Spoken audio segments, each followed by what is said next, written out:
चलो तो आज एक्सपेरिमेंट कर लेते हैं कि हम एक कॉइन टॉस करेंगे और उसमें रिस्क टू रिवॉर्ड फिक्स करेंगे और उसके बेसिस पे हम अपने ट्रेड्स लेंगे। मतलब हेड आया तो बाय करेंगे, टेल आया तो सेल करेंगे और रिस्क टू रिवॉर्ड हम अपना फिक्स कर लेते हैं। उसमें रिस्क कितना रहेगा? रिस्क जो रहेगा वो रिवॉर्ड से हमेशा कम रहेगा। एक्चुअली जब भी आप कॉइन का टॉस करते हैं तो 50-50 का प्रोबेबिलिटी होता है और ये प्रोबेबिलिटी का गेम ही होता है। जैसा कि मैं आपको बता रहा हूँ, यही चीज़ जब मैं YouTube पे सर्च कर रहा था तो मुझे पावर ऑफ स्टॉक का एक वीडियो मिला, उसमें उन्होंने अप्लाई करके देखी और जब मैंने रिजल्ट देखा ना तो मैं शॉक हो गया कि यार डिसिप्लिन की पावर इतनी बड़ी होती है और इतने बड़े बड़े ट्रेडर्स हैं वो भी इसको यूज़ कर रहे हैं। तो फिर मैंने उसके डिटेल में गया, मैंने उनके वीडियोस देखे, तो मुझे कुछ पता चला कि यार ठीक है, इनके बारे में डिस्कस कर सकते हैं। मतलब ये जो बंदा है ना, ये profitable trader.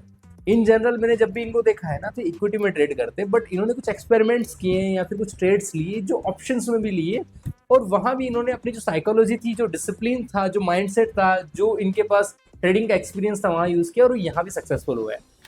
Trader is always trader, let them play in any playground. मतलब चाहे वो ऑप्शन में है, चाहे फ्यूचर में है, चाहे वहाँ है, उसकी जो साइकोलॉजी, उसके फंडे क्लियर होते हैं और वही उसको सक्सेस बनाते हैं। चलिए तो आज हम देख लेते हैं कि पावर ऑफ स्टॉक जो है वो कैसे ट्रेड करते हैं, उसके लिए हमको क्या क्या चीज़ें समझनी चाहिए। पावर ऑफ ट्रेडर की फिलोसॉफी सिंपल है, डिसिप्लिन रहिए, मार्केट में रिस्क मैनेजमेंट करते रहिए, पैसा तो बनेगा ही बनेगा। और उनके ट्रेडिंग करने का तरीका आप अगर देखेंगे तो काफ़ी ज़्यादा ईजी है। मतलब फिर भी लोग उनको कॉपी नहीं कर पा रहे या फिर फॉलो नहीं कर पा रहे। वो ट्रेंड के साथ फ्लो करते हैं, गो विद द फ्लो, और वहीं पर पैसा बनता है। उनका जो रिस्क रिवार्ड है वो 1:3 रहता है। मतलब अगर उन्होंने 50% ट्रेड लूज की, 50% ट्रेड बनी भी ना, तो रिस्क रिवार्ड है वो उनको प्रॉफिटेबल ट्रेडर रखेगा हमेशा के। और मैंने वीडियो के बिगिनिंग में जो एक एक्सपेरिमेंट की बात की थी वो उन्होंने करके देखा है और अपने आप को प्रॉफिटेबल पाया। जो 3 की पॉइंट्स में पावर ऑफ स्टॉक के वीडियो से उठा पाया हूँ ना, वो कुछ इस प्रकार: पहला सपोर्ट एंड रेजिस्टेंस, दूसरा प्राइस एक्शन, और तीसरा रिस्क मैनेजमेंट। बहुत ही सिंपल से फंडे हैं और वही अप्लाई करते रहते हैं अगेन एंड अगेन, और प्रॉफिटेबल ट्रेडर है आज तक। प्राइस एक्शन क्या होता है?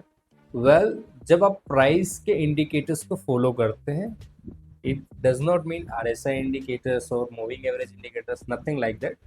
जस्ट प्राइस क्या कह रहा है, जो आप चार्ट को देख के आप फ्लो को फॉलो कर पाते हैं ना, कि यार ये ऊपर जाने वाला है, कैंडल से मुझे ये प्रतीत होता है, वो वाला मामला, उसको बोलेंगे प्राइस एक्शन। सेकेंड होता है सपोर्ट एंड रेजिस्टेंस।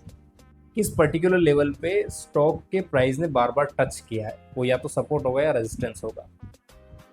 तीसरा होता है रिस्क मैनेजमेंट। मतलब वही अपने को कितना रिस्क और रिवॉर्ड्स का रेशियो रखना है और उसको फॉलो करते जाना है एंट्री और एग्जिट पॉइंट के साथ। यही 3 की स्ट्रेटजी है, फंडामेंटल्स उनके वीडियो में, और वो यही फॉलो करते जाते हैं। वो लोग बोलते हैं उन्होंने ऐसा कैसे कर लिया। यार ऐसा कोई भी कर सकता है, बस सिंपल सा दिमाग चाहिए होता है। अगर आप उनकी स्ट्रेटजी को इम्प्लीमेंट करना चाहते हैं तो आपको क्या करना होगा? अगर आप बिगिनर है तो आपको बेसिक नॉलेज तो एक्वायर करना ही पड़ेगा स्टॉक्स के बारे में, उनकी पर्टिकुलर चीज़ें कैसे मूव करती है, कैसे स्टॉक की कैंडल फॉर्म होती है, कुछ इंडिकेटर्स क्या होते हैं। जब आप थोड़ा ज्ञान ले लेंगे ना, उसके बाद आपको ये रहेगा ठीक है क्या बोल रहा है, उसकी टेक्निकलिटी को आप समझ पाएंगे, उसको इन डेप्थ में समझ पाएंगे। अदरवाइज चीज़ें ऊपर से जाएगी या फिर आप मिसअंडरस्टैंडिंग की शिकार बन जाएंगे।